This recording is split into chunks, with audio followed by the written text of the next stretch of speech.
Hey everybody, Cloudspire is finally here. It was just delivered to me today. I think I'm on the forefront of the deliveries. People are still getting their shipping notifications, and it's going to be rolled out over the next few weeks and maybe even longer to the other parts of the world. But I know people are going to really be starting to dive in and get their hands on this game and really start to experience everything here. And so to hopefully maybe help some of you, I thought about putting together just a little walkthrough on how to get started with solo scenarios. So this video is definitely not everything you need to know. You are definitely, without question, going to want to read through the entire rulebook. This is a complex game. There's a lot of things that you need to remember, and we'll likely have to reference to have the play be quite smooth, just because there's so many different things that can be happening all the time. And then you'll need your solo scenarios rulebook, and you'll want to read the first part in there as well. It's just crucial. You'll get a minute or less into it, and if you don't have the rulebook down fairly solid, and if you don't know what you're doing here, you'll crash. So just make sure to read through all of that, and if you've done that, then I'll walk you through just kind of what the scenario setup looks like and how to kind of understand what you're seeing, because it can be a little intimidating at first, but let's check it out. Once you have everything out of the box on the table, you're ready to get things set up, you're going to first consult the book. So this is the scenario book. This is the first scenario in the entire book, and it starts with the Brahmin and chapter 1. There's a cool story here that gives you a little context for what's going on, and then is the setup.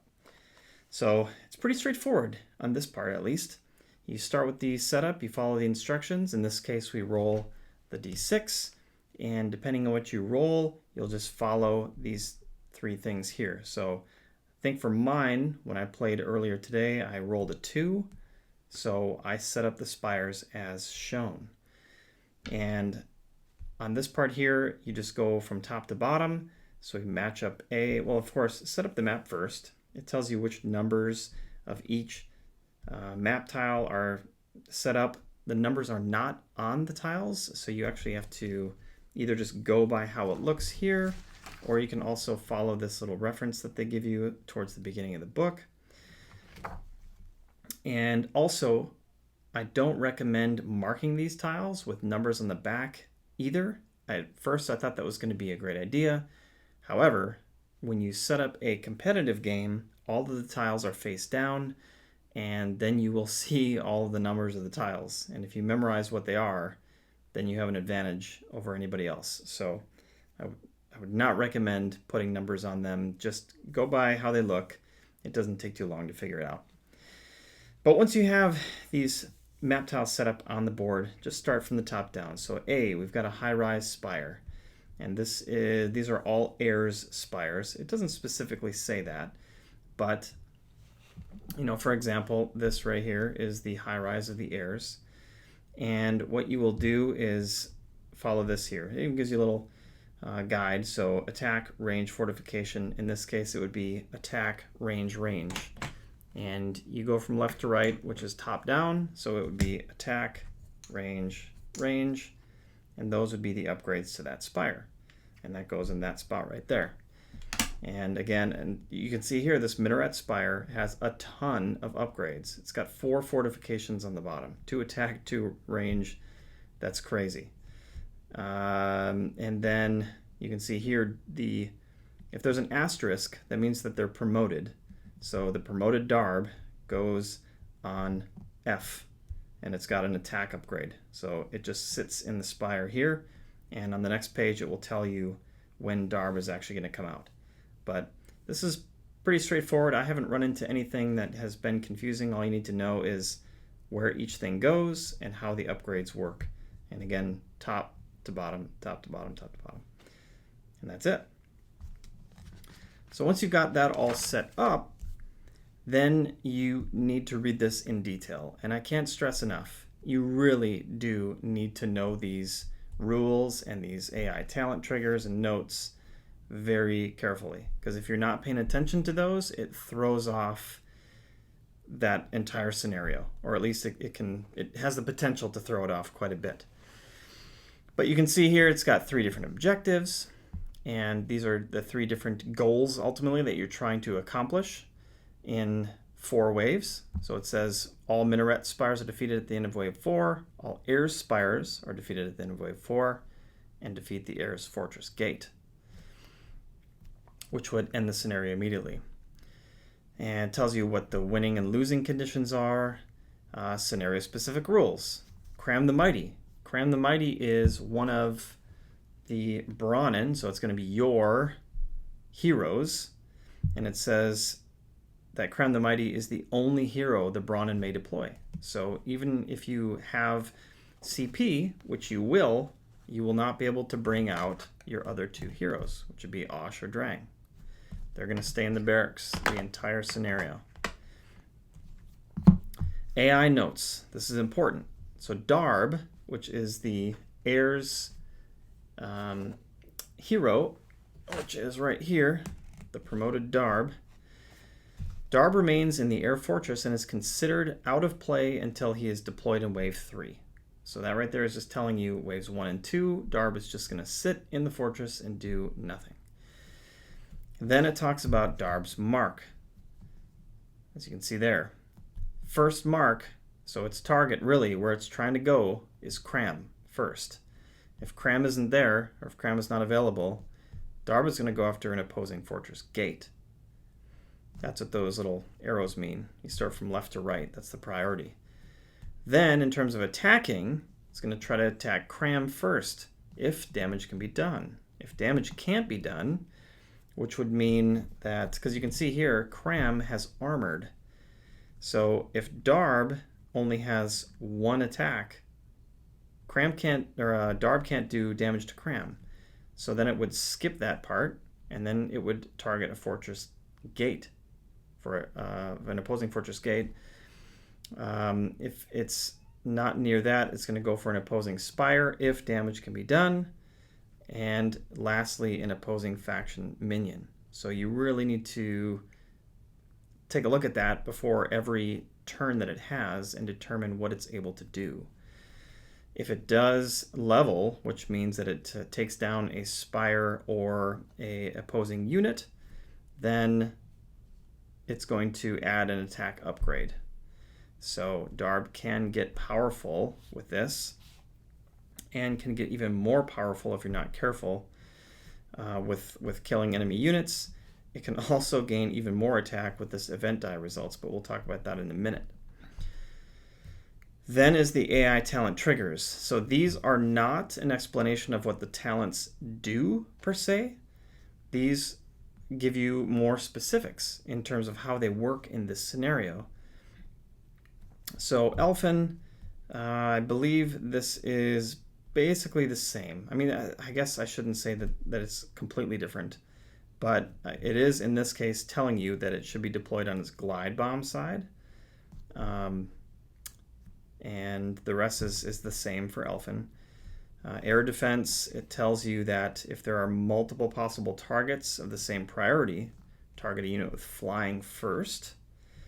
Glide bomb basically just says if you've done roast room, then go ahead and do the glide bomb effect, which basically has the Elfin Kazi exploding. But this is a very important one here, is this roost roam, because there's going to be 1 Elfin Kazi starting out, and it's going to be sitting up on top of a spire, but it's going to sit there until it's able to move and become adjacent to a hero. And also important is that if there are any other minions around, it's going to try to find a spot where it can hit the most units. If it can only hit Cram, if Cram's the only one in the vicinity, then it's just going to go for Cram. But you do need to deploy the Elfin Kazi immediately as soon as it's able to reach Cram. And there's our Elfin Kazi right there. And he is going to be sitting up on this spire here, which is the Regal Lookout. And you can see he's got 3 roost, which gives him 3 movement. So he's got a pretty good range from sitting up on top of there. Anyway, so that's to say, AI talent triggers, very key to read and do not forget. It's actually a very good idea to keep these open during the round and continue to make sure that you're not forgetting this stuff, because it can be easy to forget. Okay. Next, we've got event die results. This is a little table that's going to happen every wave. So let's move on to the next page. So these little tables trip me up at first, but once you kind of get the flow, they're actually pretty nifty. So we've got wave 1. That's the only thing you need to look at right at the beginning. And it tells you what to do right at the beginning. So the event phase is roll the event die. So you roll the event die, which is just a 6-sided die, and we got a 2. And then we consult this event die result table, which says add an attack upgrade to Darb, even if not yet in play. So that would be really not that great, because that makes Darb even more powerful. So yes, you're going to do that every single wave at the beginning of each wave, so don't forget to do that. Next is the income phase, and as you can see here, throughout the entire scenario, you will never be getting any income. The ways that you are going to achieve income, which is your source, is going to be throughout each onslaught phase. So when you're killing enemy units or killing enemy spires or finding landmarks that you can kill or that give you source in some way, that is a way to get source, but you're not going to get any during the income phase. Now the market phase, you can see it's got the dash there. That doesn't mean that a market phase doesn't happen. What that means is that nothing is going to happen for the opposing side. So the heirs in this case, nothing is going to happen for the market phase.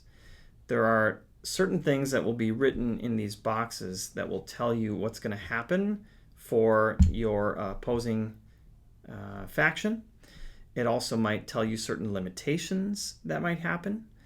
And it might also say skip. So at first I thought this meant just, oh, there is no market phase, but that's not true. If it says skip, then there truly is no market phase. Otherwise, proceed as normal. There's just nothing that's going to happen. There's no limitations to you, but there's also nothing that your opposing faction is going to do. Then we go on to the build phase, and again, this means proceed as normal. As you can see here, this is something that the heirs is going to do in wave 2. Add an attack upgrade to the bottom of an heir spire of your choice. Otherwise, you're free to use your CP to build whatever you want within rule reason, of course.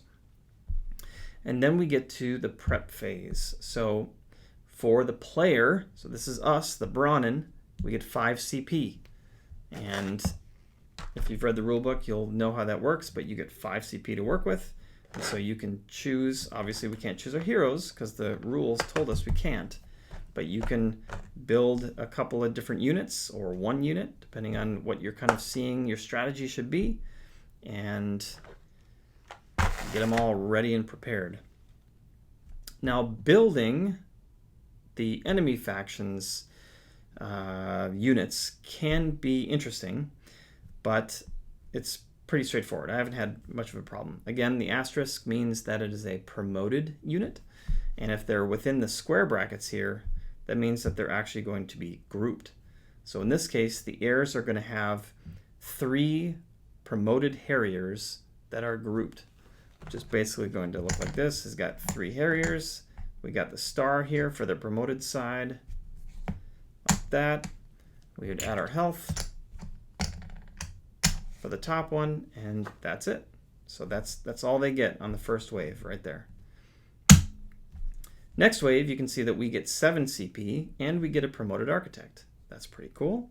And the heirs get a grouped harrier, both promoted. So this would be 2 harriers in a group. And then you can see the square bracket ends, and there's another square bracket. So it would be a joust and a promoted harrier. So we would grab a joust and our promoted harrier. And it does go left to right is top to bottom. So joust would be on top. and Joust has 3 health. So that would be our group right there. And this first group always goes on top of the next subsequent groups. So it would look like that we would stick on the heir's fortress gate. And that's pretty much it. If you can get that all figured out, you're going to be rocking in no time. Again, it's very important to read all of the instructions in the beginning of this book. It's going to tell you how everything works. It's going to cover a lot of what I just told you, and really important is how the onslaught phase works, how movement works, the additional rules regarding the AI of the enemies. That is very, very important stuff, because that will trip you up. It's very different than playing competitively, because you've got to make decisions for the AI, and they need to behave in a very specific manner. Also, just of note, whatever factions that you're going to be using, you're going to want to have their reference sheets, of course. So in this case, it's Braunen versus heirs. You don't really need the enemy faction's advancements, at least at this point yet. I haven't gotten too deep into the game yet. I haven't really needed to reference this too much, but I'm sure it'll get more complex. Braunen, absolutely. There was numerous things I was doing here with upgrades, but definitely important are the heir talents, because you're going to have to be dealing with them, and you'll, of course, want to know your own talents. And I also recommend to have at close hand the back of the rulebook with the quick reference, which is great, and also have the Cloudspire landmark talents and merc talents reference sheets. If you got all that within reach, you should be rocking.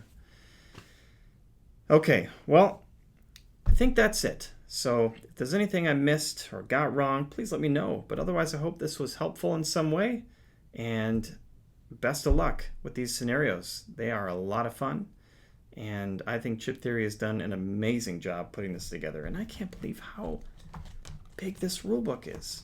Not rulebook, I'm sorry. This solo co-op. No, this is just solo.